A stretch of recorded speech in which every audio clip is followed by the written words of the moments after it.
Don't speak unless you'll get uninvited to TerrifiCon. Shh, don't get uninvited from TerrifiCon.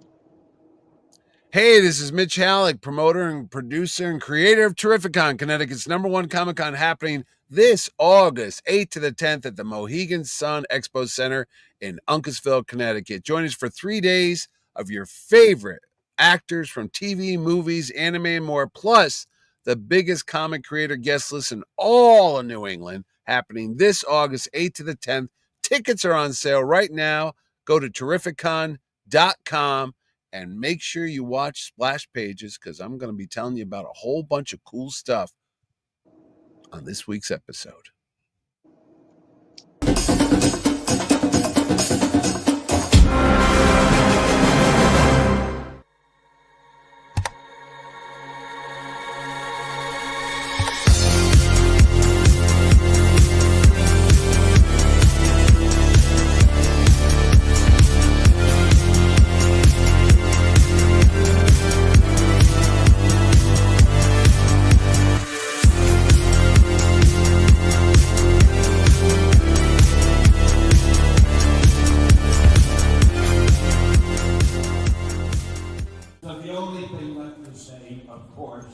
Is the one obvious thing.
Everyone thinks because you're a zombie, you don't know good coffee. Well, they're wrong. There's only one brew that gets my seal of approval. Deadly Grounds coffee is my guilty pleasure. The aroma is so intoxicating. It brings all of my neighbors out of the woodwork. Deadly Grounds coffee. Coffee to die for, and zombie approved.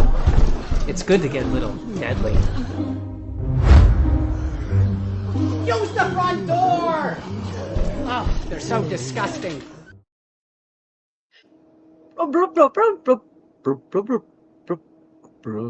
Leo, we can't hear you. You're still in the Bacta tank from healing from your long weekend. Don't worry. We've got the show covered. You go heal. I love that he's smiling in there. Hey, everybody. Leo is out with an injury, so I am your Fleo for the evening. Happy Wednesday instead of Tuesday. We have an awesome show going on tonight. One of our favorite guests, somebody who we absolutely adore because he puts on something that I love every single year. But we're going to get around to him, and let's check in real quick with our special guest host, Mr. Cooper. I am here. I'm here again. You guys are going to have to get a special Fleo panel for me. Oh, boy. We are. All right. Doing okay tonight, Coop? Doing awesome. All right. So, Drew, how are you doing? And I'm good. I did a quick costume change. You know, I wanted the nerdiest shirt for the King of the Nerds. You know, it's Wednesday, so don't worry. The world is still making sense. We had to adjust our schedule because our guest had a super legit reason. Absolutely. Absolutely. But everybody, our guest tonight is one we've had on consistently every year. Every time he's on, it means that the convention that he single-handedly helps put together, produce, manage all these things is coming up. It's been a staple of so many convention a con, cosplayers, fans, everything for years. It's truly one of the best conventions in Connecticut and New England. And according to Carrie, it's one of her favorites of all time. Oh, yeah. He's great. Don't talk to him the day of the con. But the one, the only, everybody, Mr. Mitch Hallock. Well, you can talk to me the day of the con. I might not answer you, but I'll hear you. That's fair. That's fair. That's you know what, Mitch. I take it back. You're right. Yeah. You know, maybe a nod. One of those eye contacts and Yeah. I think I've been getting that 2-3 years now. And you're like, it's one of Leo's crew. I'm like, okay, okay, good. Look for that Jeremiah Johnson head shake. Yeah. If you're in my real good graces, you'll get. There you go. Okay. That's Carrie. I like Carrie. She travels all the way here from like parts unknown, and I go, "You're cool." Yeah. Yep. If he's displaying resting Mitch face, that's when you avoid him. That's true. RMF. I will say I do love the captions on all of your like the behind the scenes or the previous. Like I think my favorite was the one with you and Colby Smulders just walking and talking like, you know. She's not Robin Scherbatsky. I was like, wow, that's funny. Yeah, I don't know. I never watched one episode of How I Met Your Mother, so I was like, I guess. To me, she's Maria Hill, and the lady I was very rude to back in 2011, I think. Mm-hmm. Yeah, because she came up to me to talk to me when I was doing press interviews with the other cast of the Avengers, like Chris Evans and Clark Gregg and Tom Hiddleston, and she's like, hey. I go, hey. So you want to talk to me? I go, about what? And she's like, I don't know. What do you want to ask me? I go, I don't know. What do you got in mind? You know? And it was very awkward. And I did that video that you see, that clip that we're walking and talking, that's in the commercial for this year's show. That's me relaying that story back to her about how I was so rude to her. And she kind of like didn't remember it. But then I set the weekend off on a good note, you know, like, hey, remember when I was a jerk to you? It's like, what? You didn't know who I was. It's all good. It's all water under the bridge now. Yeah. She's never coming back. Well, I mean, that's the one thing I will say that you I've seen quite a few people who return. Yes. So, you know, doing a good job there, bud. Some of them, yeah. I mean, you know, legally I have to like accept them because of the you know, the lawsuits and stuff. Fair enough. Chip, Michael Cutlets, Larry Kenny, you know. Yeah, of course. They have ankle bracelets on, and if they go too far, their heads explode. So the best is seeing Larry Kenny just yell "ho" out, and the yeah, and I don't know, like spreads around and gets out of the way. You're like, holy crap! I don't know. In my neighborhood, somebody screamed "ho" out. It was a whole different thing, but that was long ago in New Haven, and things are different, and they're politically correct. But yes, Larry, again, another show. Never watched one episode of Thundercats. I'm telling the truth. I have that filter where it just right out. But I know Larry from other things like Imus in the morning radio shows when he used to impersonate Elvis and the Nixon and the president and all that stuff. So, and Count Chocula, God knows I've down enough bowls of Count Chocula and Cocoa Puffs. So, Larry, I've ingested the essence of Larry Kenny. That sounds so wrong right now, but he's funny too. So listen, I love, like, what was it? I was recording the panel that he had with our wonderful forever collaborator, Jeremy Courtney, and just hearing him, you know, and he had a voice too, you know, but the stories he were telling was absolutely fantastic. I mean, that guy could write a book, and we've told him off camera and behind the scenes, like, you should really write down your memoirs before you don't remember them, because he's got stories that like curl your nose hairs about people. Sex, drugs, rock and roll, and cereal. The Larry Kenny story. That's what you should call it. It's like, get him on the line, because I like talked lawyers, to Larry. guns, and money. Yeah. Yes. Send Cocoa Puffs, cocaine, and traveler's checks. There you go. That's an old reference. But I have to say, I mean, that was one of the best. I mean, Larry talking about how I think he did the voice and everything, and a kid in a department store still didn't know who he was. It's funny, the first time Larry called me, I think it was 13 years ago now, I knew, and there's before caller ID, and I just like, hello, can I speak to Mitch? And I'm like, Larry Kenny. He goes, how did you know? I go, because I know your voice. It's Right. weird. It's like that's just a dead giveaway. Absolutely. Yeah. So, Mitch, I was kind of wondering, like, when you're putting together like the next year, Yeah. like, what kind of research do you go into? Because I noticed you pay attention to milestone years, Yeah.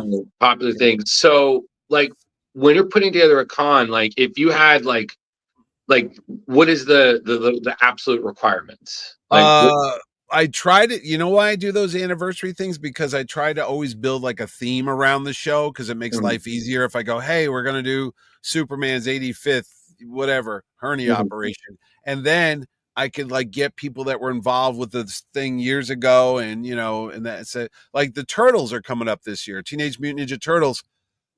It just happens to be happenstance that it's also the 35th anniversary of the first live action movie from 1990. And I had Kevin Eastman coming, and that's a big thing. So I could work on the comic book side, because that's like 40 years of Turtles. I think it was 85, the first one. And that's one part 41. of it. And what was it? 1984, 80, 41st. I was off one, yeah. But I remember picking that book up when the guys were here in New Haven. That's another story. But anyway, he was coming to the show, and then I said, let me get some of the turtle actors from the movie, and that became a whole thing right there. So that was a year ago. And the Superman movie that's out now that I was watching last night, so I couldn't be on the show, that was coming out. So I said, let's try to get actors from that. Right. And, that the only problem with that is I don't have a crystal ball or a fortune teller. So you never know what's going to be a huge hit. You hope it's going to be huge and people are going to be clamoring for it. Thank God the Mission Impossible movie was really well received, and Haley Atwell was in that. So I could build it off of not just Peggy Carter's coming to the show, but she's also in the Final Reckoning or Dead Reckoning, whatever the final title was. So there's that. But you don't know if the movie or TV show is going to be a hit. I remember I booked the cast of Iron Fist in 2017. It was, yeah. And that was before the show premiered, and it premiered the weekend of TerrifiCon. And it didn't get the greatest response. It wasn't Daredevil. No, it did not. Yeah. No. And there's the actor and the other folks on the show there at the show. And you're like, hey, people are like, I hate this show on the internet. And I'm like, well, I have the actors from it right here. And you're like, well, we didn't. I would meet Madame Gao. That'd be amazing. She was going to be here too. I had Madame Gao was on the guest list, but I had Finn Jones and Jessica Hennick, who played Colleen Wing. Yes. Yeah. Colleen Wing. Yeah. She was They were also from Game of Thrones. So that helped too. So I had two franchises going on there. But I just wanted to say kudos for getting the artists for the Mirage. Like I always make a comment about getting Michael Dooney's one of my favorite artists and Eric Talbot. Yeah. Wow. Yeah. But you've also got Dave Wachter, who is who's from Pittsburgh. Yeah. Such an important Turtles guy. My travel buddy in Italy, we were literally in the same towns at the same time, but we weren't traveling together. He was there with his family, his wife and daughter, and his grandma or his mom, and I was with my sons and my wife. And literally, he was posting stuff on social media, and I was posting social media, and we started messaging the other like, "Are you like stalking me?" We were in Rome together, we were in Florence together, we were in Lake Como together, and literally missing each other constantly. And one night we're out afterwards getting some gelato in Florence. I'm walking down an alleyway, he's walking out of store, and we banged right into each other. And it's like, oh my God, this is my stalker from, TerrifiCon. Are you whackering me? Yeah, it was just bizarre. I mean, it was like, what are the odds, Absolutely. But he'll be back. He'll be back. He's been here before, but it's been a while. So. And like that's a huge Turtles artist right there. So yeah. So if you're a turtle fanatic, this is the show to go to this year. That's what I'm telling people. I never had a point in this thing, so it's a celebration. Yeah, it's a good time there. Make sure you get your shelfies with the actors. All I was just talking to What? I was going to tell you, people don't know is that there's a Ninja Turtles history in Connecticut, and Kevin will probably talk about this in the panel. But Kevin Really? and Steve Levine used to live in Torrington. Steve Levine was going to come to the show, but I think he has a wedding to go to. Sometimes it doesn't always work out, but Steve was invited a while back, so I was trying to get everybody. And Hope is still out there. I got the light in the window, the Catholic prayer, and St. Anthony helped me out here, of Peter Laird attending. So we'll see. I mean, there's people that hope. Oh my God! There's Every an con that I invitation. go to. No. There's an invitation out to Peter, and if he's willing, because Steve Levine was the connection for that. Because he and Steve are best buddies. And if Steve was coming, Peter was definitely going to be here. But because Steve couldn't make it because of a family obligation, I don't know if that's going to happen now. But I'm the guy that got Keanu Reeves, aren't I? So give me some credit. Did. Oh, you got me in trouble with my mom. Why? Because she's get an autograph? Yes, because she's a big Keanu Reeves fan. And I texted her when I was getting there. I'm like, so if I get up and basically go sit in the casino starting at about 6 o'clock in the morning, because I had a foot pass already. I always get one every year. Yes. I'm like, and then I wait, and I can wait for a line and then get in and try to see Keanu Reeves. Do you want me to do this and have him sign something for you? And she's like, yeah. No, it's not that important that you have to get your roommate up. You didn't get to meet him? No. Oh. Well, if you really wanted to, you could have told me, and I would have done something. Oh man, I wasn't. You could have had lunch with Squirrel Garney. I was over. We were at Lansdowne at 11 o'clock, eating lunch. That's where I was. I was hanging out. That's amazing. Yeah, we got to interview Ron, and he had him back on at the show later on. He's so funny. Yeah, and Ron's nuts. Yeah, he just did like such a great Keanu impression, and it was so fucking funny. I'll do a Garney impression. Okay. I shaved I shaved yesterday, so I don't have a thick manly growth. I'm not Ron Garney. My testosterone's not boiling over, and I get a beard like that. But no berserker. What you got to do is you got to bring the register down, and you got to garble. You got to get that vocal fry, and then just ask me what the weather is. What's the weather?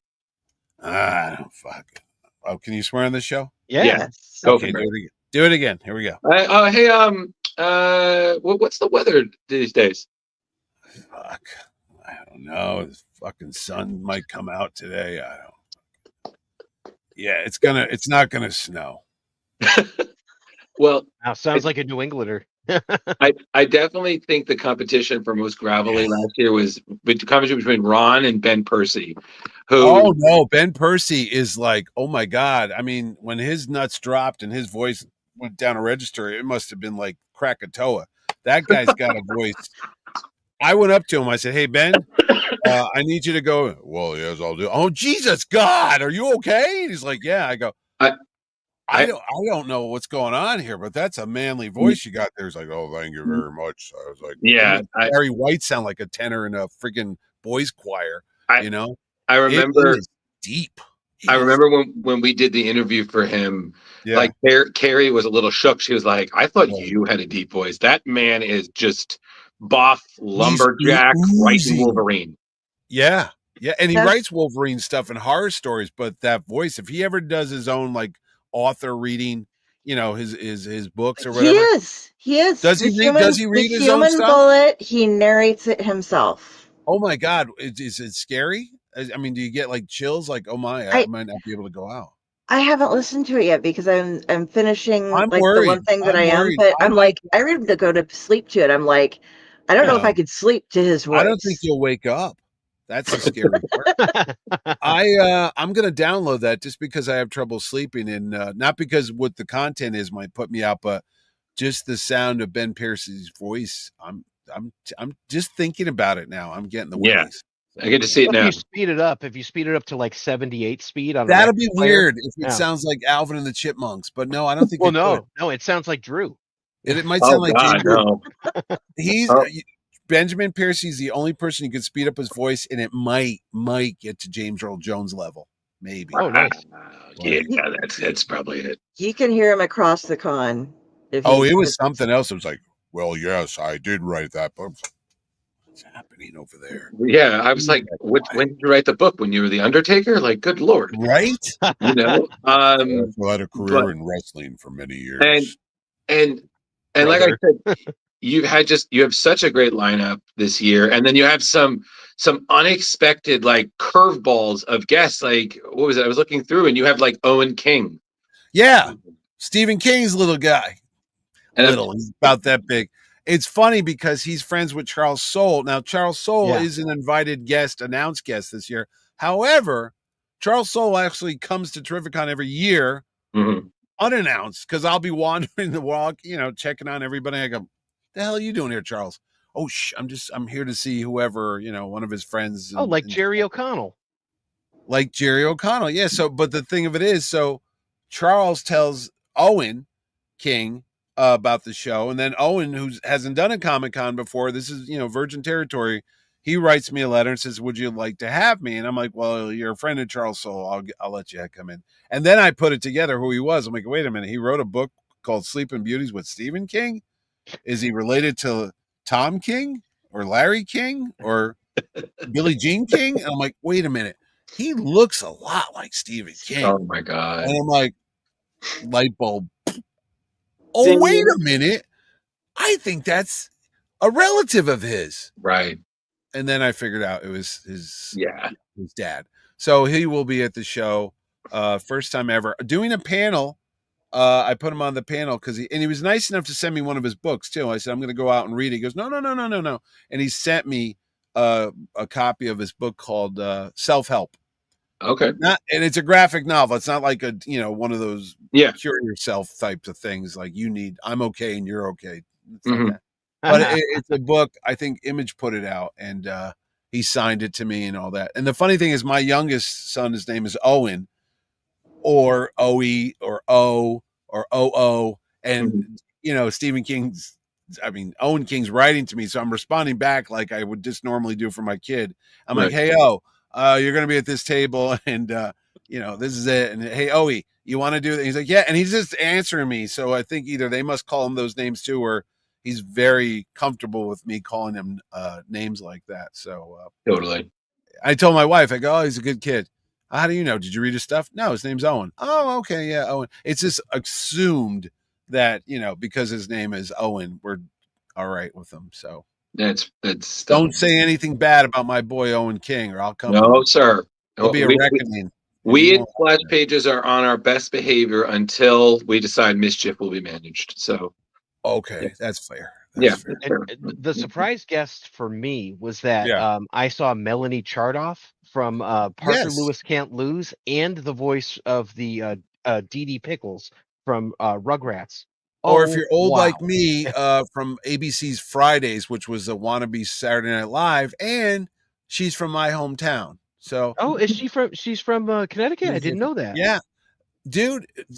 My wife goes, "Why do we always try to get people from New Haven?" I go, "Because that's the center of the universe." Right. It's the center of the universe for pizza, but well, I grew up there. But Titus Willleaver will be there. He's from New Haven, Connecticut.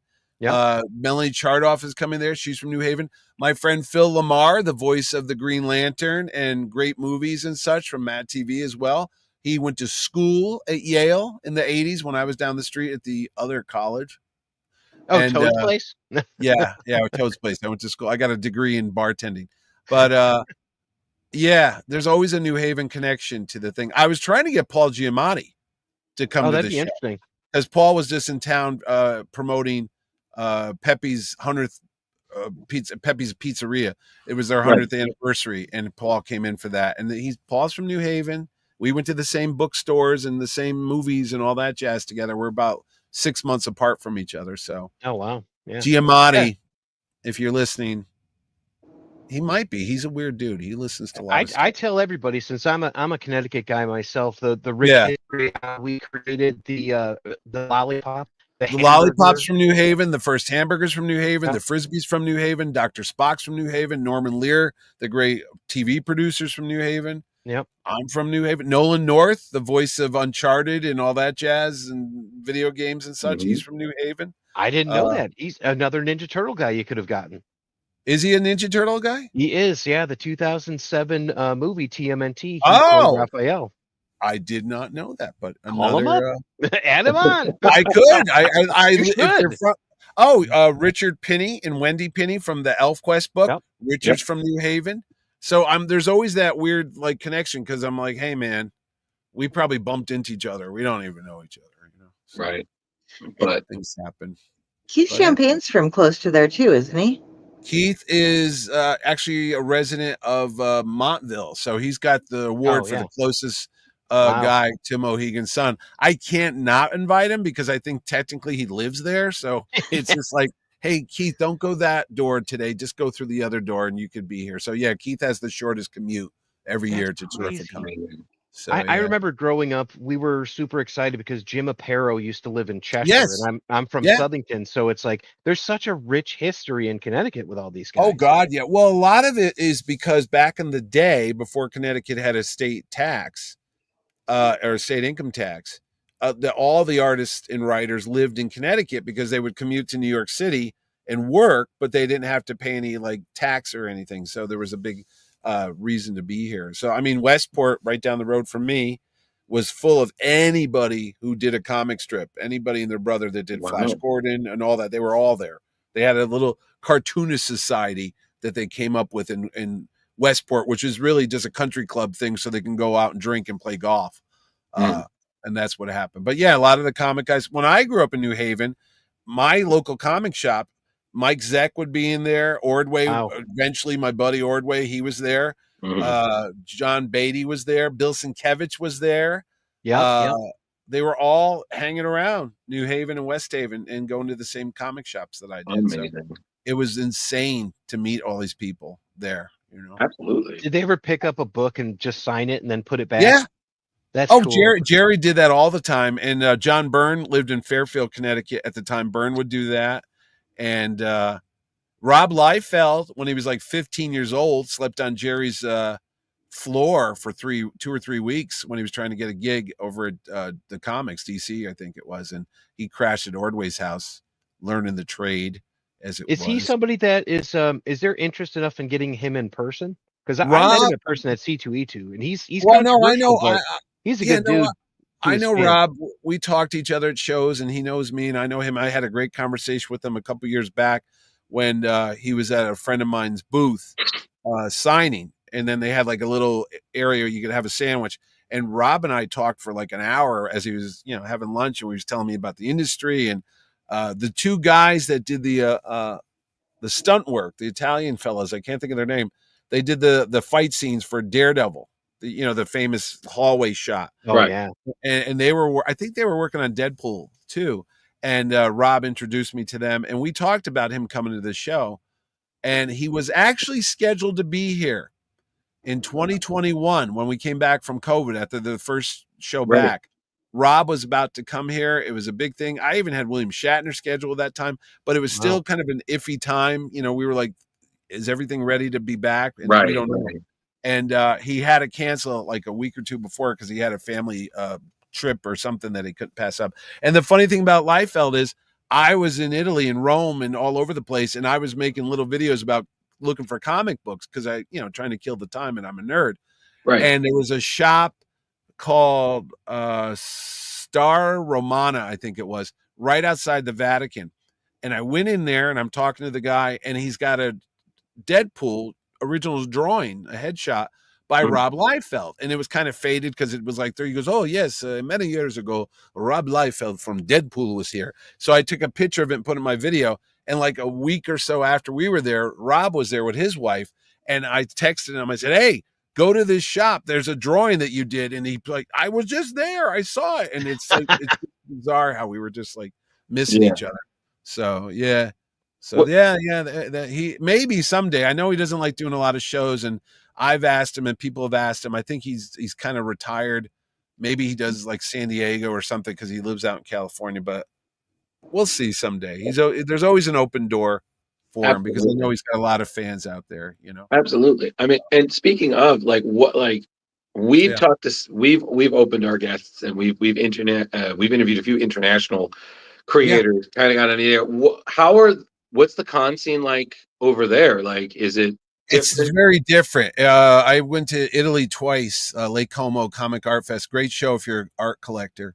They're there. It's kind of like a TerrifiCon, but there's no comic book or cosplayers. It's just the artist alley. So you'll go in there, and there's Frank Cho, and there's Johnny Romita Jr., and there's Frank Quietly, and Mike Perkins, and all these guys. But they're just literally at their table, just chilling out, hanging out. There's a great guy, Lucia Paroli, and his lovely wife Carla Cohen. I see them all the time there, talk to them, and it's a different vibe. It's just beautiful setting. It's along Lake Como, and there's like George Clooney's house, and Switzerland's over there, and the scenery's fantastic, and the food is amazing. But you just go and you get sketches and you draw, and they do a couple panels here and there, but that's it. There's no comic book dealers, there's no toy dealers, there's no Funko. It's just a bunch of artists in a room hanging out, chilling out, having a spritz, drawing, and it's great. It's like the best art show I've been to. The only one that's close to that in America would be the Orlando art exhibit. They call it OA, like the Green Lantern Planet, and that's every January. So if you do get a chance to experience just pure art, you can go to OA. And I don't get money for these plugs, but I'm just telling you, it's a good way to meet artists. But this year there was a real downer, because when I would approach all the artists in Italy to try to get them to come to America for TerrifiCon, there's this hesitancy, and it goes into the realm of political stuff, which I don't get into, but they didn't want to come at this time and place into the States because of whatever's happening here and there. And they were like, I don't want to get caught up in any, immigration type of thing and get stuck at airports. So there was a lot of hesitancy about coming here. They like the show. They love TerrifiCon. They talk about it. Their friends talk about it. They see me at all these things, and they see me in Italy, and they're like, yeah, I'll come to it, but maybe not this year, maybe in a couple of years. But with that said, there are some American creators that I was trying to lure here. My good buddy, J. Scott Campbell, who you might know as the king of the variant covers. I know him as the guy that did the Indiana Jones Topps trading cards back in 2007 and 8. Very nice. When I used to talk to him, and he was just Jeff. And then he became Scott Campbell. Now he's J. Scott Campbell, but I've known him for like 20 years now. I'm trying to get him to come to the show. That would be my ace in the hole. That'd be amazing. Yeah. We Mr. talked, Gen 13 himself. Mr. Gen 13, Mr. Fantastic cover artist. His wife was with him. I got a nice Captain America from her. So we'll see. Well, hopefully that happens, because I like him a lot. He and I are almost the same age, and we just sit there. We literally talked about the Dial of Destiny for 45, 50 minutes at this big fancy cocktail meet and greet thing. And his wife had to come and get him, because he and I were just literally going off about Indiana Jones for almost an hour. So it's kind of embarrassing, but yeah, I know the feeling. I got Dave Finch in trouble with his wife because leave him alone. I'm sorry. We were just talking turtles. No one ever talked. Oh, okay. Yeah. It happens. We get together and it's like, oh my God, I talked to Alex Ross about golden retrievers and Indiana Jones for like, I don't know how long it was, like 45 minutes at a signing in New York Comic Con, and the people were lined up, and he and I are just going back and forth with each other because we both had golden retrievers named Indiana, and that was our common bond, and we just talked about that. And, my God. So if he was to use you as a life model for a character of your choice, who would that be? Alex Ross? Yeah, if he's going to use you, right? He's going to. If he was going to, well, he probably just goes to get Jay Leno. But if he didn't have to get Jay Leno, I'm trying to think. If I'm in an Alex Ross Marvel or DC book, your choice, dealer's choice. Well, it's got to be a Marvel, because you cut my veins and I bleed Spider-Man.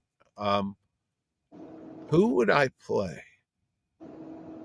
I would have to say, I'm not gonna like go Mole Man, like ugly beast, but I think I would go for the human version of Hank McCoy before he becomes a blue furry beast. Like if you can go back in the nerdy X-Men days when he had the big hands and big feet, round glasses and glass. I have mine right here. Actually, I take them off so you can see my baby blues. Yeah, if there's comments, I can't read a damn thing, so I'd be like, "What did he say?" You're good. And Because I was going to say, because if it's DC, I mean, I would say, because considering I would say you'd be a shoo-in for Jor-El, just not Brando. You know, my buddy Ed says that. He jokes about that because we do reviews of old movies and TV shows, and he found a card, Marlon Brando, and he had the black eyebrows and the white hair and such. So that happens. That happens, buddy. It happens. It could have been a contender. Yeah. You have very striking blue eyes, though. Or Krypton. He doesn't say Krypton. He says Krypton. Well, you have to remember the man was literally reading his lines off of the diaper. No, he had them written on the baby's stomach, I think. It's I was on the stomach of the diaper because he just my son, you'll go many places in Krypton and remember us, my son. I'm like, dude, you're getting paid $2 million. Learn the goddamn lines. You know? He did the same thing for Apocalypse Now. Yeah, I know. And The Godfather. There's people there. Yeah. Hey, Jar. Hello, Jeremy. Yeah. Jar. Yeah, but like I said, I'm gonna let Jeremy know a quick secret here. I'm trying to get Ahmed Best, aka Jar Jar Binks. Wow. Only because I want Jeremy to meet the real Jar Jar. He might cry. Photo shoot. Jar Jar meets Jar Jar. So if I see that, I would say that's probably going to beat the moment he won a Lego. He won the Lego Death Star. Or the Millennium Falcon. No, he won the Millennium Falcon. I was there. I have never seen him more triumphant. Dude, I wanted that. I was pissed. I was like, what do you mean he won it? And it's like an $800 Lego that's about the size of a Volkswagen Beetle. He literally was carrying it, and he's just lifting it triumphant in the air, and he's so like lovely, but he's so thin. I thought he would break something. Just lift it up. Ah! No, Jeremy, what's he saying? Did you ever build it, Jeremy? He did. Oh, yeah. Did he? Oh, okay. Well, he's expressing his admiration and love for you, Mitch. I imagine that was meant to be OMG, but yeah. I know. I go, ONG, what does that mean? God knows. Yeah, no MG. No good? Oh, no good? Oh. Yeah. You mentioned anime on here, and I noticed that there's a good amount of anime people, including the actress that just played Cat Grant from Superman. But she's going to be in One Piece. Yeah, in One Piece. Yeah. One of the big draws that I saw at C2E2 this year was the Baldur's Gate crew, which you got. And I got those people. That's going to be huge. That's because I don't have any life, and all I do is troll comic book shops and video game stores. And I go in there, I go, hi, and they go, do you need something for your grandson? I go, no, seriously, I'm the guy. And I go, what's big with the kiddies? What are the kids into now? Minecraft. And they'll say Baldur's Gate. No, my sons are what are they now? 27 and 25. They still game. But they'll tell me like, oh, Dad, that game sucks. And no one plays that game anymore. And, no, don't get that. But they'll say this is popular. And my nephew as well, Elliot, he's a big gamer. And I'm like, is this a good guy? And is that a good show? And that's my market research. I asked my relatives what's in, So, but Baldur's Gate's a big one. And they're going to be here at the show. And as far as anime goes, there's a guy named Kurt. And then Stasia is one of my vendors. Stasia, go to Kitty Slice booth. You'll get a lot of cool stickers and things. Okay. And I've known her for 10 years now. She used to work at Mohegan Sun, but she's a huge comic nut. I mean, she grew up, her dad, read the X-Men, watch the X-Men cartoons. So she knows her crap. She's not faking it. So I'll send her a list of anime actors or voice actors, and I'll say, who to get. And she's like, oh my God, you got to get this and this and this and JoJo's Bizarre Adventure and Demon Slayer. And I'm like, I don't know what you're talking about. So yeah, sure. Okay. You could thank them. And if there are real big anime people out there, I'm not, arrogant enough to think I know everything because I don't. So I go, send me what you want. And I go down the list and I go, all right, if it works, we'll get that guy or that person, So what's the Megadeth connection? Because this is is this the second or third year? Yeah, no, that's my old buddy Matt Herring, who was like one of the original podcasters. He used to do a thing called Secret Identity, and now he does a bunch of different podcasts. He does one about Stryper, Megadeth. He just started a new one called Monarch Drive-In Theater, where they talk about comics with the guy Vinny from Monarch Comics. He's a huge metalhead. Now, granted, if you ever meet Matt Herring, He's like the most down to earth dude. He's like a minister. He's worked at like soup kitchens. He worked at UPS for years. Now he works at Amazon. He's like the most blue collar, straight laced guy you'll ever meet. However, Matt's crazy. He'll have the spiked hair, always cuts the sleeves off of every outfit he ever owned, wears shorts when it's like 2 degrees below zero outside. That's Matt Herring. He is the king of hair metal bands. He was a singer in the 80s with bands and stuff. He knows this stuff like nobody's business. And he writes books about Megadeth, Doctor Who, Sea Monkeys, all kind of stuff. And he knows all these guys. They're all friends with him. Nice. And he writes books about it. And when he goes, hey, and here's my Matt Herring goes, hey, guess what? I've got a new book coming out about Megadeth. And I got the guys coming. Is it cool that they sit with me? I go, I don't care. He's like, okay, hey, brother, can I do like a couple panels about it too? I'm like, yeah, whatever you want, Matty. Boom. And that's it. And people show up because it's Matt Herring, because he is the nicest guy. That's cool. He's like the Keanu Reeves of podcasts, because everybody loves him and no one ever has anything bad to say about him. And he's just a sweet guy. And he brings people in. It's like nuts. I go, Matt, how do you know so-and-so? And he would know all the comic guys for years before I got involved. He knew Tom King, Tim Seeley, Mike Norton, Billy Toot. He would just, because he would interview him on his show and go to conventions, and I would hang with Matt. And I just got, osmosis. We would just know each other, and people would say, oh, you're Matt's friend. And that's how I kind of got into podcasts and stuff too. That's the Megadeth connection. Matt. Nice. I'm surprised he doesn't bring in Gene Simmons, because he probably knows Gene Simmons as well. Probably wouldn't be surprising. Now, go Karen. Oh, I know every day is starting with a Megadeth panel. Are they all going to be slightly different? Or yeah, they are, because Friday he just has, I believe the man's name is David Ellison. You got to help me on this because I don't know Megadeth. I think it's Chris Poland alone on Friday. No, and then Friday's David. Yeah, then the two of them team up on Saturday and Sunday, because originally they were just going to be Saturday and Sunday, but one of them, I think they're staying at Matt's house. That's how crazy it is. So Maddie's like, can I bring him in? I'm like, whatever you want, Matt. So one day it'll be about Megadeth, or both days will be about it, but they've done other stuff. They've done other things besides that. And they're still active. They're still performing. So I think they'll talk about that. Jar is saying he also knows Matt Herring for a while now, knew him from hawking his Doctor Who books. That's why there's always my TARDIS is always next to Maddie, because I tell him to watch it, that make sure no one steals it or takes it to another dimension or time. And did you tell him it's bigger on the inside? It is bigger on the inside. It's actually small right now. It's in a storage unit somewhere in Norwich, Connecticut. So and the other thing that I love about your con, I mean, there's so much, is that people come back. It's not just we've been going for years, and there are people I see every year, and it's just part of the staple, like creators, people who do the panels, like the great John Suntress. Johnny! I just talked to Johnny tonight, actually. Yeah, he's fantastic, and he's a friend of ours. He knows everybody too.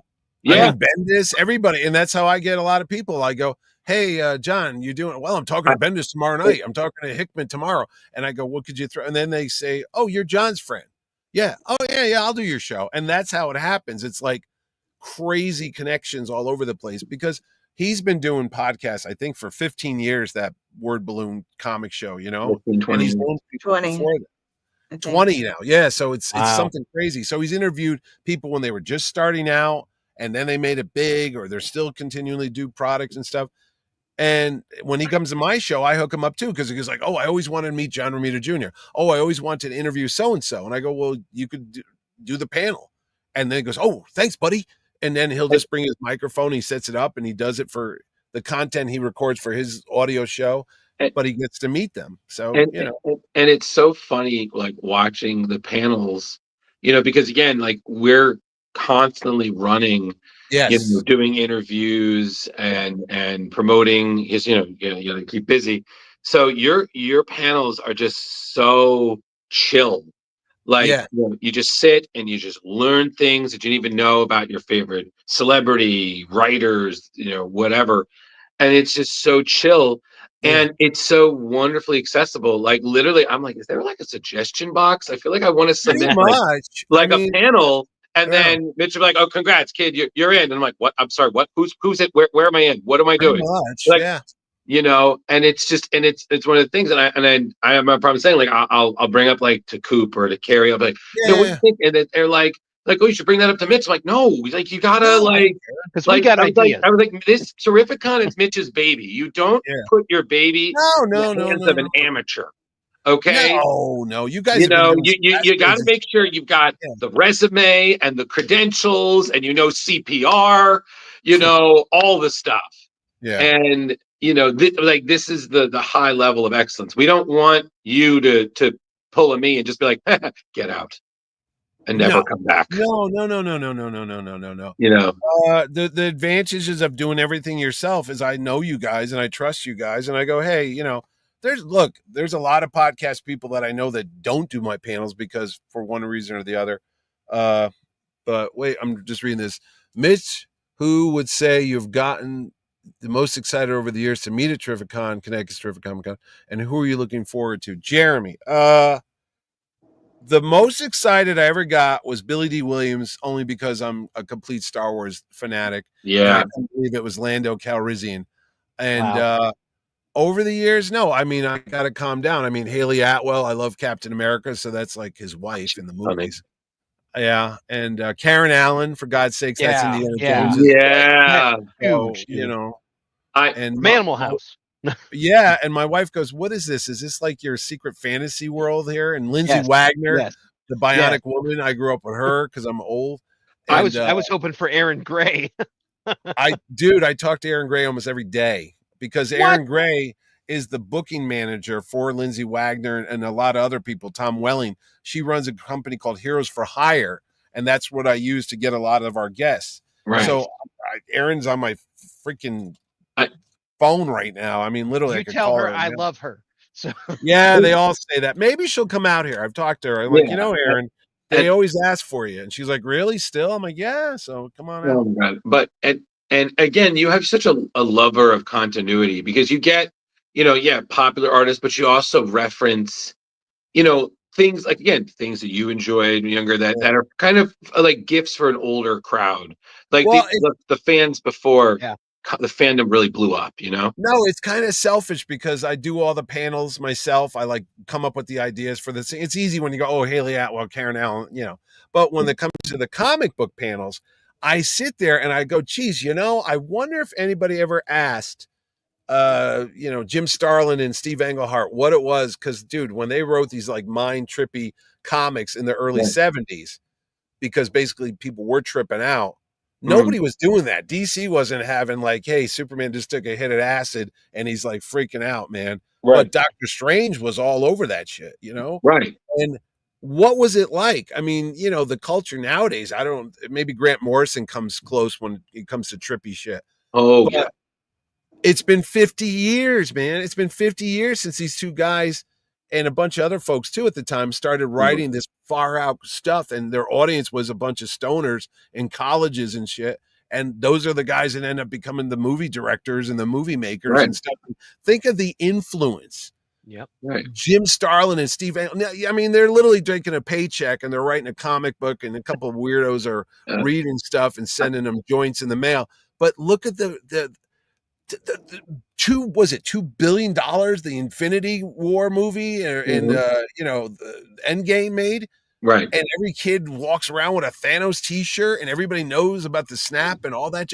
That's freaking nuts to think about. It was started with these two dudes literally like, hey man, you want to write a story about whatever.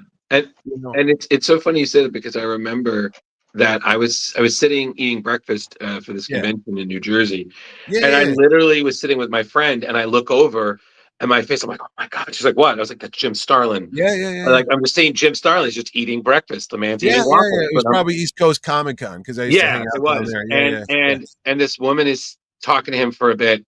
And it's always funny because, again, you can kind of tell people who don't know who they are. Right. And, she said, oh, yes, your son. I was like, what's your name? He said, oh, I'm Jim Starlin. I said, oh, I'm at this convention. Oh, have you done anything I would know? I was like, yeah, I created Thanos. Yeah.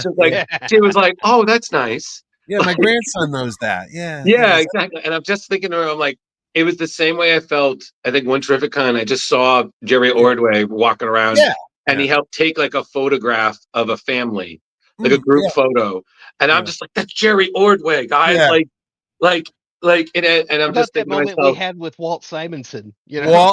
Walt was having breakfast with a bunch of the comic book community people last year, and I'm watching these videos, and I'm joking because Louise couldn't make it because she was ill.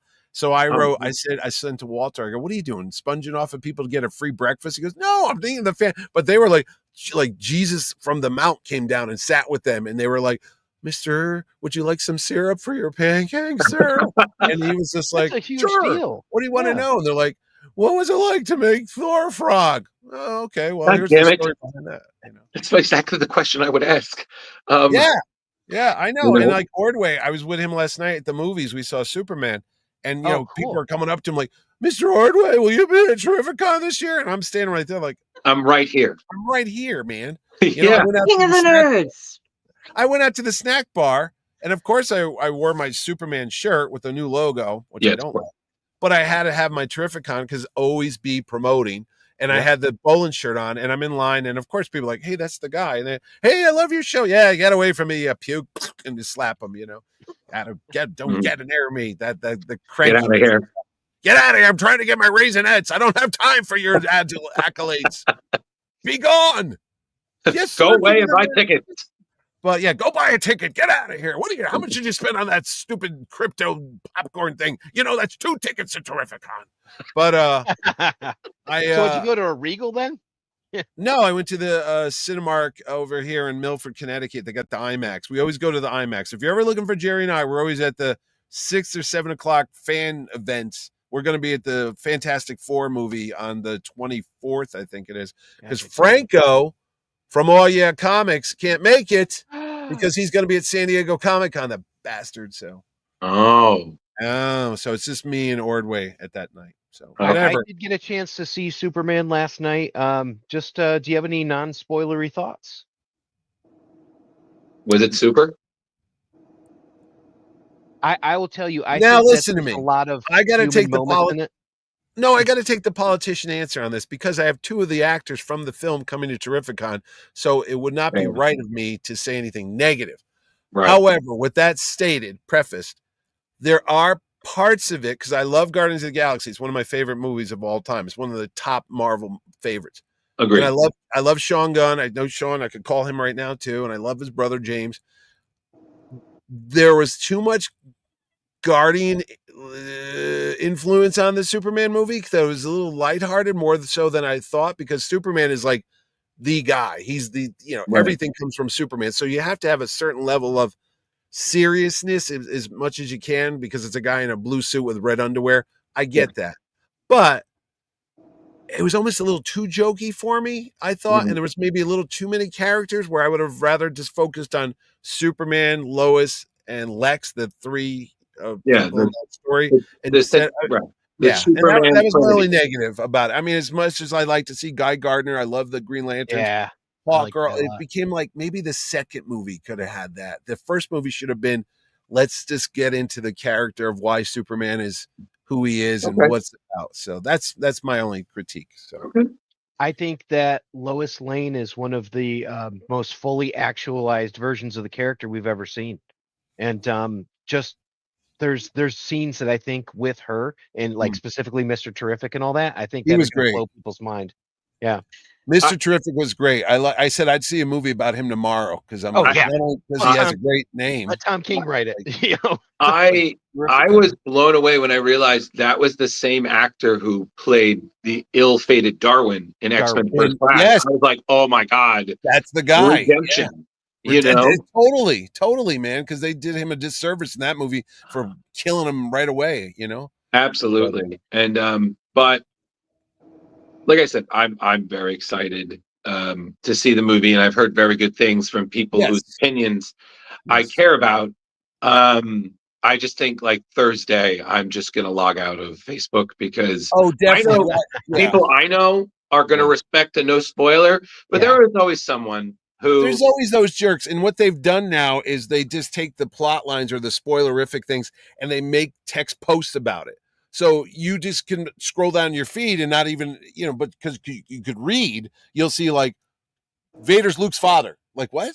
And you'd stop and go, oh, you got to be kidding me. They were doing that all the time. Like when Endgame came out, I think I can do a spoiler because it's been like 8 years or so. Yeah, you're good.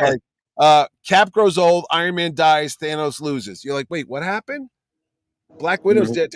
Why? And because there's a lot of stupid people in this world. It doesn't just relegate itself to political things. It's fandom in general. Like, oh, you like something? Oh, I'm going to ruin it for you. Yeah, Jaws gets blown up at the end. Someone was just talking about that with like the Order of the Phoenix or something like that. When at the end, at the end, Snape dies, and there's like, I guess that's an old Dumbledore. Yeah, I'm like, why? Because they're just. Well, again, you don't want to swear, but I'll do it. They're assholes, and there's nothing you can do with an asshole. Asshole, sir. Listen, to quote the great movie from Mel Brooks, I knew it. I'm surrounded by assholes. Correct. So keep firing, assholes. Yeah. Where's the Spaceballs panel? Where's the Spaceball? Yeah. Well, no, he had Daphne Zuniga a year. I had her last year. Yeah. So she definitely talked about Spaceballs, Fly 2, other things she did like Growing Pains. So Coop, like the Fly Part 2. Yeah. Yeah, exactly. Yeah, the good stuff. I had a question for you about like the preparedness for this, like, because a lot of folks are like Turtles fans. They're coming to meet Kevin Eastman. What's that look like? Is that going to be like a lottery system or anything? I will. I talked to Courtney Eastman, his lovely wife and business partner, yesterday for over an hour. She is amazing. So I know the schedule. We established the schedule. I'll put it up at some point. I just haven't had a moment. But basically, Kevin will sign from like on Saturday. He's there Saturday and Sunday. Let's establish that. They're flying in Friday night from their home on the West Coast, and so it takes a while. So he'll be there. 10 to 12, he'll sign. He's going to take a lunch break. Then he comes back in the afternoon for a couple more hours. He's going to do a pro photo op, just like the actors do, because some people want to get a nice background with them, which is cool because I also have on the wall actors from the Teenage Turtles there, the movie, the guys that were in the suits and the Shredder. So Ken people Scott, Robbie Risk, James Saito, Brian Tochi. Yep, absolutely. And Eddie Reyes Jr. Yes, so they'll be there. So maybe people want to do that. And that's what he'll do. On Sunday, same schedule, 10 to 12, takes a break, does a panel from 12:30 to 1:30, goes, gets a bite to eat, does some photo ops, then continues to sign the rest of the day from 3 to 5. Courtney did stress this to me. No matter what time it takes, everybody who wants an autograph will get an autograph. So if the show ends at 7 o'clock on Saturday, we'll keep, because the great thing about TerrifiCon is it's at the Mohegan Sun, which never closes, literally. Ever. And I pay the bills. So if we have to stay open at 8 or 9, we'll do that to make sure everybody gets their autograph. Sunday, the same thing. The show ends at 5. We'll be taking down the expo center, but he's in a side panel room for that reason. If we need to stay a little longer, like we had to do with Charlie Cox last year, we did stay open later just to make sure everybody gets their autograph and photo and whatever they need while the show's closing. So rest assured, if you're a Turtles fan, I got a kid driving up 3 hours already wrote to me. He's like, will he be there? I'm like, unless there's massive solar. I'm wearing my Team Eastman shirt from last year. I recommend anybody who wants to get out to see Kevin Eastman. I mean, at Granite State last year, he stayed until 11 p.m. signing, and he got there early to do like premium. Wait a minute, 11 p.m. 11 p.m. I want to go out into the country bar because, as people know, I ride the Mechanical Bull every year. So let's get that line under control, kiddies. Uncle Mitchie wants to go party with the Cowboys. I saw him the next morning, and I actually bought him and his assistant breakfast, and I said, thank you for everything that you do. So, She'll be there as well. I talked to her. Oh, wonderful. As well. Yeah. But and I have to say, Mitch, I'm sorry. Like, I love when the doors open, but I swear to God, like when it's the end, like 5 o'clock, people are leaving. I swear it's like watching Bedknobs and Broomsticks, and they're talking about Portobello Road. I'm like, oh man, it's Oh just my God, that's a reference. Wow. I haven't watched deep Angela cut. Lansbury kill Nazis since I was a kid. there you go. But Isle of Naboombu. I'm just like, oh man, it's just it's empty, and everything's gone away, and it's just the hallway. I'm like, oh man. I take a picture, I post it, you'll see me. The place is like a ghost town, like it never happened. It's like Right. it's empty, and I go, where is everybody? And I think I got like 1,000 likes last year because I was like, it was only like 2 hours later. It was like 7 o'clock on a Sunday, completely empty, floor clean, doors, everything's white walls again, not one trace. Yeah, We were ever there. It's like Wow. disappeared under the sands of time. absolutely. But it again, every time it never fails. It's always like it's like our own personal Disney World. It's the best place of the I agree. That's on purpose. I literally, says for somebody who's gone to Disney World many a times and Disneyland, yes. I try to make so much, I swear again, so much shit going on that you can't see it all in one day. So you better be there for the 3-day pass, but you're gonna miss something no matter how good you are, because there's something for everybody. You want to go to this panel? Well, it's on the same time as that panel. Oh, wait, you want a photo op? Well, that's over here. Oh, wait, you want to get an autograph? Oh, wait, that guy's over here. Oh my God, what's going on here? And plus, there's a whole venue outside that door with Pepe's Pizza, Country Roadhouse, Irish dance bars, music, concerts, free concerts. Hey, I know Carrie's going to be at the Hanson concert on Friday night. They're back. Are you serious? Yeah, Hanson's there. Friday Oh night. my God. Free concert. Is that? I told my little sister. Weren't they Umbop? Wasn't that their song? Yeah, 100%. My little sister was all about them, and like I remember one time I went. There's like a 4-year age difference in us, so it was when she was going to college.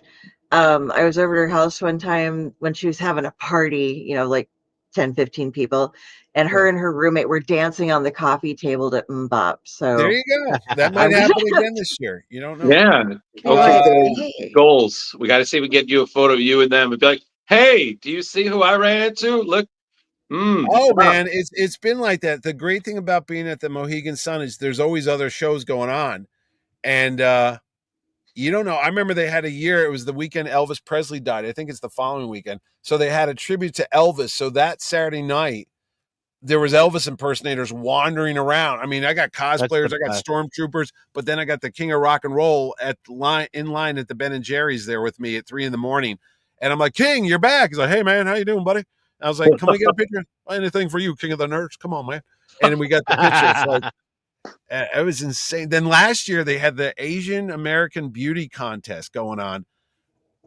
It's Saturday night at like 2 a.m. We're like going, I think, it was me and was it Sean Gunn? It was Rooker, maybe.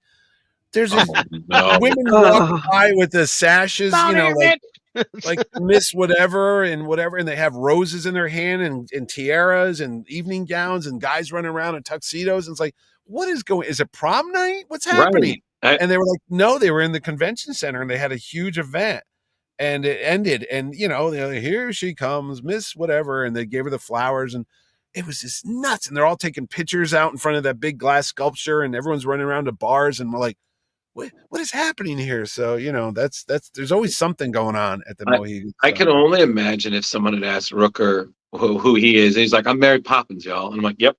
Oh, he did that a lot. Then there was that year he was there, and the young lady dressed as Mary Poppins, and they sang a duet, and it got viral. It was like 100,000 people saw it. Yeah, we had her on. She was such a we talked to her about that. It was hilarious. But I have one last question, Drew. One last question for me. Go ahead, you had mentioned a particular vendor for anime and all that. Who are the hidden gems that people should check out? Like, is there a vendor or like maybe an artist or something that's kind of like an uncut, unpolished gem that you're like, what?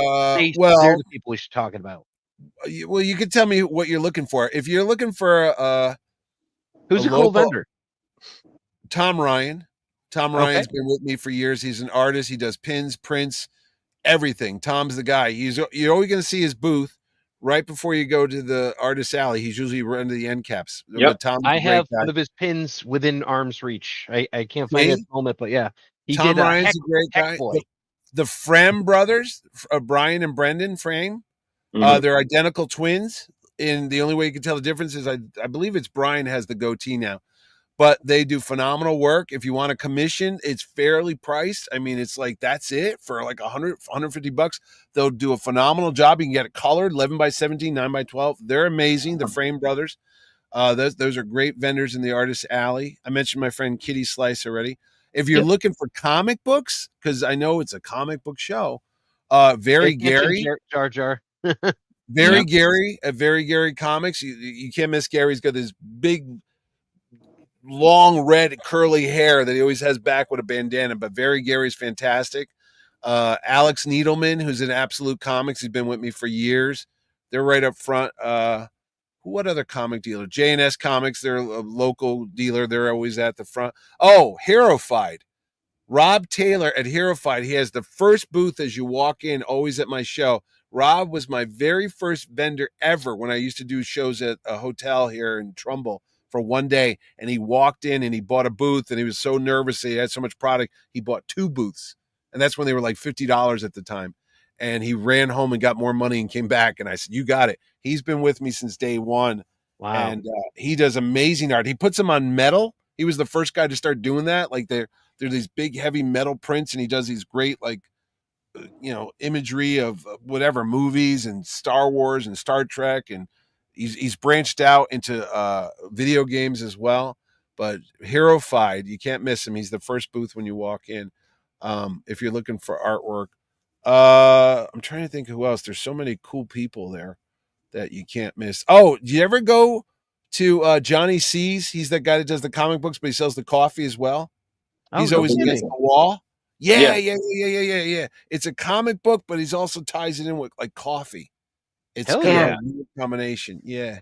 So Johnny sees something else that you don't see at a lot of shows. Toys. I'm trying to think of who's the good guy for toys. If you're looking for Funkos and all that stuff. Well, I hope next year you get the Big Dumb Robot Con to come. What's that? It's basically like a collective of people who are 3D printers that make like really big robots. So they'll have like all the Futurama robots, TikTok from Return to Oz. I did not. Send me their information, man. I'll get you their info. No problem. Yeah. The other guy's really good is Shattered Comics. Shattered, he's amazing. Those mosaics. Yeah, Matt DeMasi, I believe it is. Yeah. He's always set up right near. Last year I had him set up next to Jim Lee, and he did an amazing X-Men 1 Magneto cover that he breaks up these pieces and he makes these mosaics, and then he makes some comic covers. This year he's doing a Last Ronin for Kevin Eastman. He's going to be set up right near Kevin Eastman. He just finished it like a couple weeks ago. He's a very talented guy. He's always at my show. Yeah. Crazy. And then I forgot Scotty Young's coming back. Scotty Young was here last year, loved it so much.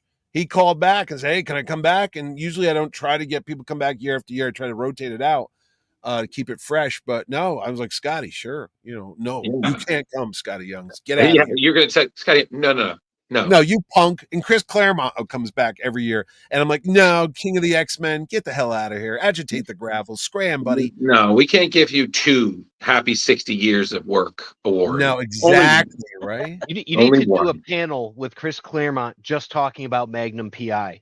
It'll be amazing. Magnum PI? I talked to him for 25 minutes about Magnum PI? About Magnum PI. Yes. I'm going to tell you a little secret. Walt Simonson loves like detective novels and detective shows, Spencer for Hire and all that stuff. If you want to talk to Walt Simonson, don't talk Thor, don't talk comic books. Nope. Talk about Philip Marlowe books or, Raymond Chandler or Sam Spade, and he'll talk your ear off. So okay, that's cool. But Carrie, anything? Do you have any other questions for Mr. Hallock? Or your friend, or your fuzzy friend there? Well, I was just gonna say, do you want to let people know? Obviously, they can, go order tickets at TerrifiCon.com. Yeah, I grabbed them all. We're having fun here. Oh yeah. That's Chris Giarusso. That's my buddy Chris. He's back after a couple years. He's been down in South Carolina. So, but something I noticed. What's that? Something I noticed at a different con was that people were, when I was at Planet Comic Con, some people had bought their tickets through a vendor, and they weren't real. So that's not yeah, good. so they What were tickets? Not trying for to. my show. No. This was in Oh. Kansas City, but they were Oh, like, they were at the will call and they're like, well, here's my thing, and they're like that that ain't real. yeah, and they spent hundreds of dollars getting like the Holy crap! big That tickets. stuff. Yeah. So is there something like you can just order them straight through you, right? That's the way to go, No. or on the No, when site, or when you go online, there's a bunch of ways to do it. But when you go online, the only online resource is Ticketmaster. Unfortunately, I know people get mad about the vendor, the fees, the service fees. I don't get a penny. If it makes anybody sleep better at night, all that money, that's the Ticketmaster thing. When it says, convenience fee, Uncle Mitch, you don't get a cent of that stuff. That's like that Taylor Swift money. I ain't getting that money. So you'll get your TerrifiCon ticket, but because you don't have to drive to a comic shop or you don't have to worry about it's going to be sold out, when you buy it online, you do get the little code or something sent to your phone, a QR code or whatever. They do charge you a fee for it. There's nothing I can do. But if you're in the area, if you're in the Connecticut, New York area, you could go to a couple comic shops and buy them for face value with no extra fee, no extra convenience fee or anything like that. And there's Boom Tube in Southington, Boom Tube Comics, Cave Comics in Newtown, Connecticut, where I'm there every Wednesday. Sucker Punch Comics, which is in Stamford, Connecticut. That's a new shop. All Yeah Comics, which is in Harrison, New York. You can buy them there. Yep. And just today, there's a record shop not far from my house, and the guy that owns it I've known for 30 years. And yes, you can go get vinyl records, and you can also buy tickets for TerrifiCon, face value, and that's it. Or if you want to take a chance, you can buy them at the door on the day of the show, but you will have to wait in somewhat of a line. Yes. And there's no guarantee it's not sold out, because we've had sold out Saturdays before, and people get pissed at me. They go, "Oh my God, I drove 5 hours and it sold out." I go, "It's been on why sale. don't you buy your tickets ahead of time?" And so It's been on sale since November. You could have bought them earlier, some people like to just have that risk, that rush. I get, yeah, no, I get it. I mean, I go look for things that go on sale, like, certain times and such. But if I'm going to drive and I'm going to be at a hotel and I'm going to try to get I'm not going to risk that. I'm Oh going God, to make sure absolutely not. I bought my tickets for New York Comic Con already, even though I get free passes. I still buy them. Just and I remember driving to Mohegan Sun like the same day and just going to the box office like, "I'd like one TerrifiCon ticket, please." Oh, okay, here you go. And I'm like, yeah. Back in the day. Now I'm like, nope. No, I will give you a hint. I mean, Sundays are always lighter. It's just no matter what show you do, there's not as many people on Sunday. It's true. We did have one year where Sunday actually had more than Saturday, but that was a weird anomaly. Yeah. But you can come in on Sunday. You're going to pretty much see everybody. Yep. Everybody's there on Sunday. I'm trying to think. There's nobody that's not there on Sunday. But it's a less crowd. It's quieter. People like in church or cutting their lawn or doing something, but it's not as crazy. Yeah. And Saturday is a madhouse. Saturday, God. no matter what show you go to, if it's a good show, it's going to be long. Absolutely. And Friday's a very chill day too, because you get a lot of comic people. Some of the actors aren't there yet because they're flying in from LA. Right. I put it on the website if they're not there on Friday, say Saturday and Sunday only. But you could chill out on Friday and hang out and relax and, get your bearings and such. So Friday's a cool night if you're just into comics and sketches and stuff like that. Absolutely. That's that time. I don't that's it. Guys, I don't think I have any other questions. So do we that's cool. Mitch go? Because I'm sure he's got another 15 minutes. I don't know what I'm going to do. I'm probably going to go check on some stuff and check in airline flights and make sure all the limo rides are done and all that jazz. Okay. But happy early birthday, by the way. Yes. Thank you. Yeah, I'll be 22 years old tomorrow. Yeah. Again, we're the same age. There you go. Everyone's young here. So, Sarah's 25 again at some point. Yes, thank you. I will be 59 years old tomorrow. It's going to be something. And what am I going to do? Thanks. I'm going to lunch with Jerry, actually. I'm going to Pizza Colony Grill, the same pizza joint that Jensen Ackles eats at. He comes by and we bump into him on Amazing. Mr. Supernatural. Wouldn't that be something if I got him to show up unannounced? Oh my God. That'd be cool. I have friends who would literally sell their soul to a Crossroads demon. just for a photo or 10 minutes with that. Really? Oh yeah. For him? Okay. Yeah. I mess up his name all the time. I go, Jason Ankles was here? They're like, it's Vincent Ackles, you jackass. I go, oh, whatever. But he's a local guy. We'll see. We'll see. We'll see. All right. You never know. So that's it, kiddies. I got nothing. Thanks for coming to the show. Thanks for talking to me and letting me ramble for an hour or so. Well, the fun thing is, I think we don't really have much after that. I have one thing before we go. Did you?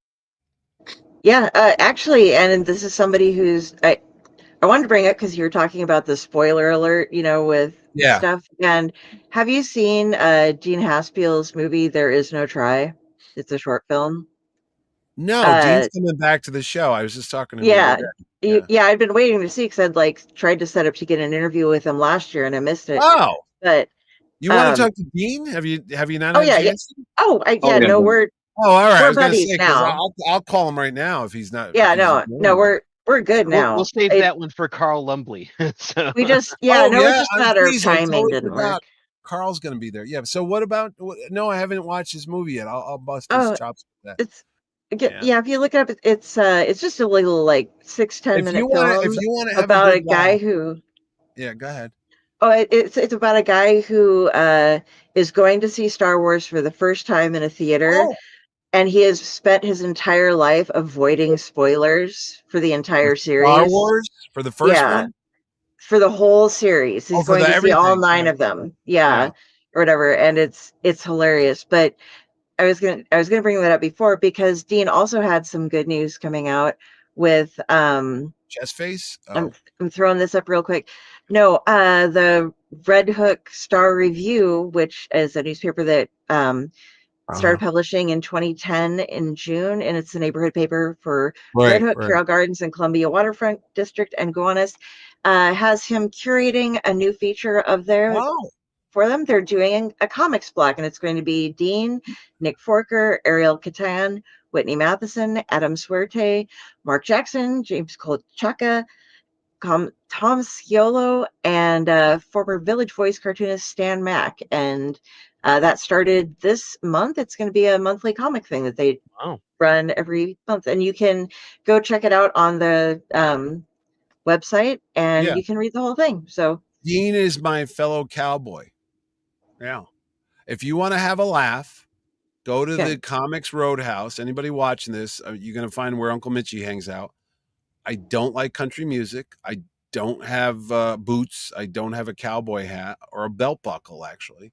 But Dean and my other friend, Marty Keene, who you might know from, he does these underground comics about Spider-Man and turtles and such before the lawsuits get him. I've been interviewed him too. Have you interviewed Marty? I get the triumvirate. I get Chaikin, Haspel, and Mahdi. That's the Trouble Boys. That's the Bowery Boys right there. Oh, Chaikin's another story. But anyway, Mahdi and I and Dean will be found over at the country bar. I'm going to say it's usually around 10 o'clock to 1 in the morning. That's when we're lurking about right by the Mechanical Bull, because we watch people get flown from the Mechanical Bull. Usually it's drunken bridal parties and grooms that are there for that last big weekend, like a bachelor party or what do you call them, bachelorette party or something. And they're drunk off their minds and they're riding the bull, which is not something you should do, kids, but they do. But they sign waivers. I'm sure there's no legal things. But anyway, they do whatever. And we stand there like judges at the Olympic Games and go, what do you say? A 5 out of 10, a 7? Well, she had good poise and look at the stamina and whatever. But they always end up. Stayed on. Yeah. But no, that's where we usually do, and it's this bizarre experience to watch these very urban New York, creators experience this other dimension. It's like going to the Star Wars bar, actually, And John Cassaday, God rest his soul, he used to come with me. And John and I were sitting. Now, John was a big, tall, gorgeous guy from Texas, and he'd watch the folks doing the bull riding. And I go, hey, Johnny, you're from Texas. Why don't you go on that bull? He goes, listen, I'm from Texas, but I'm not stupid. I'm not going on that thing. And the one year, and I got to put this post up because it always makes me think of him. One of the stormtroopers were there. I don't think he was one of the legal 501st guys. He was just a rando stormtrooper, as one encounters at TerrifiCon. Yeah. And they crash the bar every year. They're like regulars. They'll sing with the band, they'll dance, but they also ride the mechanical bull. So John Cassaday and I are standing there, and we're watching this fella, and I have the video. He's in this stormtrooper outfit. Could barely get on the thing because they can't really bend their torsos, but he's riding it, and they're whipping that bull thing around, and he's like, hey man, he's got his blaster in the air, like cowboy. And John looks at me and goes, there's your poster right there. I go, what? He goes, that image of a stormtrooper riding a mechanical bull at a country comedy bar. And he goes, just put TerrifiCon, be there. And I'm like, yeah. And I've done that graphic sometimes because it is such a striking image. That's so cool. But yeah, but so we just join you at the country bar then. You just show up. You'll find me. Yeah, they have a table for me. The owner, Mark Nathanson, always reserves a table. So I'll come in. It's like a scene from Goodfellas. And I'll usually have all these big dorky comic creators with me, like Franco and Assad Rabich and all these people. And they're like, what is this place? What is going on here? Why is there country music? What are they doing to that bull thing? And they show up, and then they're like, I love this place. I want to come every day. So we just hang out there, and it's like the biggest AV club crashes into the Dallas, Cowboys set. It's a very weird time, but it's fun, kids. It's fun. That sounds fun. One real quick note I want to let you know, if you like comic books, please go to the Jim Shooter celebration panel. Mr. Shooter, unfortunately, was one of the guests who it was scheduled to be here. I was holding back on announcing him because I had talked to him, and he wasn't well. I was hoping that he would be here, but I was like, let's wait and see.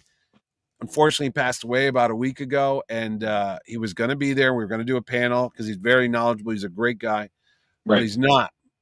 So if you want to hear people talk about him, it's going to be on Saturday. I believe it's at 12. I think I scheduled it, or maybe 11. Called Jim Shooter Celebration of a Life in Comics, and you'll hear surprise guests will show up, and they'll talk about reminiscences of Mr. Shooter and what he did for comics. But I just want to throw that out there because we're never going to see him again. He was here twice, can't be here for the third time, but he was a great guy, and I really hope people get a chance to hear some stories about Jim Shooter.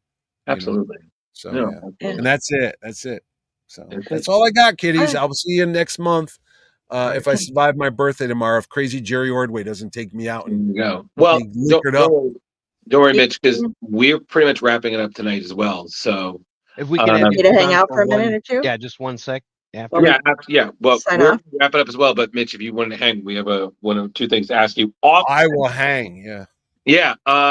But I guess, Carrie, should we sign off? Do you want to do the Fleo thing? Oh, sure. Okay. Hey, everybody. We're signing off tonight. If you want to find me, Carrie Sanders on Facebook. If you see an angry looking crow, that's my avatar. So you found the right one. Usually I'm here. I'm also on the Outlight Network. And this Friday I will be doing my own panel with Phil Hester over at OCon at 2:00 in the Danvers room. So yay, come listen to me and Phil talk comics. Good to go over to Coop. You can check me out at epictalesfromthesewers.com or Epic Tales from the Sewers, a TMNT podcast. For anything that you like Ninja Turtles related, we interview the artists. We've had Kevin Eastman on, and we do audiobook style readings of Ninja Turtles comics. So check that out. All right, Mr. Drew, who do we have on next week? Hi everybody. My name is Mr. Drew, and my angles are crazy right now. There you go. That's just because I'm showing off this amazing shirt, which is actually a relic from when I was in high school. It still fits. So either the fabric is made of unstable molecules, thanks, Mr. Fantastic, or I'm still aging decently. I can't tell you either one. But we have a couple of creators from Homebrewed Comics are going to be coming on. We're super duper excited about that. And next week on the weekend, we're able to get him rescheduled. We're going to have writer Salada Ahmed coming back. Coming for the first time. To discuss comics he's working on, a little Daredevil, a little Wolverine. We shall see what happens. But right now, everybody, it is officially the countdown to TerrifiCon, so we're pumped. And also because I am really tired of my brains. We actually don't have a guest next week because we're actually doing our first live read. So we're going to be doing that. But the one that I just mentioned will be for the week after. So we'll probably do it again next week. All right. And this is Mitch Hallock, owner and proprietor of TerrifiCon, saying go to the Mohegan Sun on August 8th to the 10th, or I'll get angry. And you wouldn't like me when I'm angry because I turn into a red, large Harrison Ford. That's it. But without the mustache. Without the mustache. Nope. All right.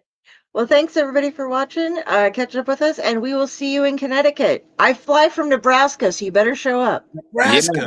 Take Nebraska. the selfies. Yep. Take care, everybody. Selfies.